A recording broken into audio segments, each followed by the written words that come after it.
Here's the thing though, because you're saying two different things. The first thing you said that's what we're you said that's hip hop. What's in hip hop is being pushed to the world.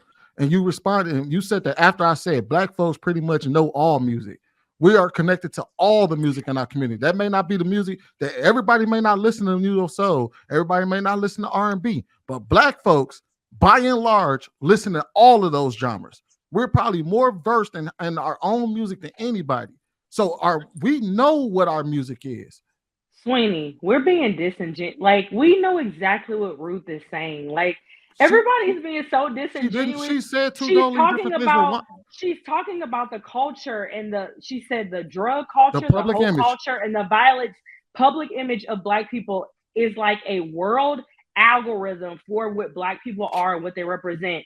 And I just when she said that, I said, for instance, when Kamala brought out your girl Megan Thee Stallion on a world stage for that rally, that is what is pushed into our algorithm, whether it's politics, whether it's movies, whether it's music, whether it's whatever, anything considering black culture is within the drug violence and whole But my culture. but the That's issue what she isn't is talking about. the If you're issue isn't if you're watching a presidential election and you're watching a candidate, if you're supporting Kamala Harris and you're watching her rally, there's no reason you should see whole culture in that the issue within a presidential rally. the issue isn't that Meg the Stallion exists. The issue isn't that Meg the Stallion does the music that she does. The issue is that instead of Kamala Harris talking to people that actually matter and know what the hell they're talking about and bringing people on that will actually give her real things that black people care about, she pandered and pushed and put Meg the Stallion on the main stage because she's Sweeney, a popular. Hold on, wait. no matter what the God, intention Jesus is, Christ. Sweeney, you always go to intention instead of what is. The point of the Can matter I is finish my Megan Thee goddamn Stallion was on thought? the stage, Can but I she finish was my on the thought? stage. Go ahead, Sweeney. Like I said, I don't. The problem was never that Meg the Stallion was an artist that did her music. The problem is that what Kamala Harris decided to do was bring Meg the Stallion on rather than bringing somebody up and having a real conversation about black politics. That's the problem. Nobody Yep. cares what Meg the Stallion does as an artist. If she could have brought up goddamn Lauren Hill for all I care, and I would have had just as big of a problem had she brought up Lauren Hill, had she brought up Ice Cube, had she brought up any of these people because they aren't the ones you should be talking to and bringing up on your stage when it comes to politics. What does Meg the Stallion have to do with politics? That's the biggest problem that black folks had with Meg the Stallion being on that stage. It wasn't the fact that Meg the Stallion is an artist. Nobody has a problem with Meg the Stallion's music. But She's an that's what the artist that record companies are doing. They're just like Kamala is doing.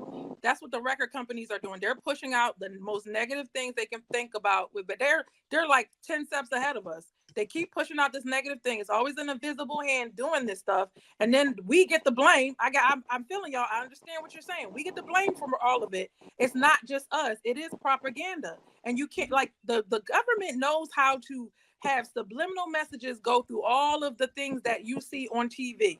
It's always something going on. And if that's not true, why are they pushing LGBT in all of the shows? Not one show can you watch without a transgender popping up. That's not by, oh, we so just feel like doing that. No, what does that it's have to do all with what I just coordinated. said?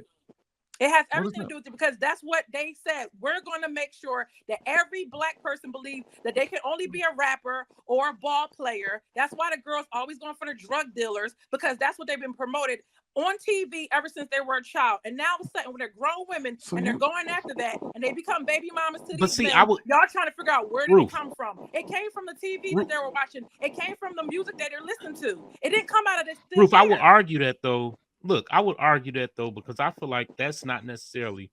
It's not. I don't think that's pushed from TV. I think that's pushed on what honestly women want, right?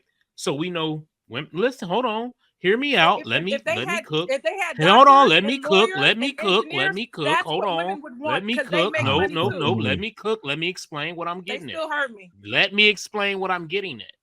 The thing with the drug dealer issue is that women obviously like to be taken care of at that age, right? In the community, The only person that has the ability to buy you all these nice things and what have you is at that age a drug dealer, somebody that can buy you the nice things. Hypergamy is a real thing, right? So if you can pay for this, that, and the other, that is something that is going to seem attractive at the time at a young age, right? You're not looking at the morality of it. You're just looking at what can be done for you. So that's what pushes that whole drug dealer mentality, the Prince Charming, so to speak. He can pay my bills. He can do this. He can buy me that. Not many can do that, right? And that's where that comes from. I don't think But that's drug dealers being only make pushed. $40,000 a year, but doctors make so much more. So if we had How those many images, doctors do that's you what know they though? would believe. How many doctors do you know in the hood when you 17, 18, 19 years old? It's You not might just know girls the in the drug. hood. It's girls in Listen, the and then suburbs you that saying want drug dealers $40,000 too. a year. I don't know those. I'm talking about drug dealers that were making 10,000 a week on their block. You know what I'm saying? I'm saying a actual drug dealer. Those are the ones that have the flashy car at 26 years old that the girls are going to be looking at. That's How what's they learn pushing that that. stuff, Law? Job is it to say, wrong subculture, folks, you're harming yourselves? Well, I would think in an ideal world that intellectuals might take on that task, but the world that we live in, I've noticed, is not ideal. All right. What is to be done? Take a look at President Lyndon Johnson speaking at Howard University in 1965. Oh, yes. But freedom is not enough. You do not wipe away the scars of centuries by saying now, you are free to go where you want and do as you desire and choose the leaders you please.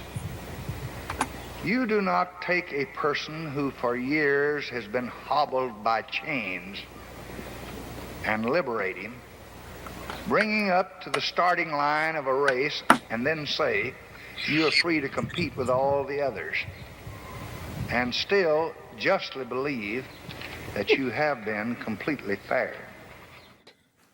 It's pathetic. It's not a question of, there's no you who has the control to be completely fair or completely unfair. I mean, the circumstances are, so someone once criticized the mental tests on grounds that the tests were unfair. And I think it was David Reisman who said, the tests are not unfair. Life is unfair, and the tests are measuring the results. But who has control of life? Who has control of the past? Who has control of the culture that people have in the present, which they've inherited from the past? He is such What's a buddy name again? Thomas Sowell, his coon ass.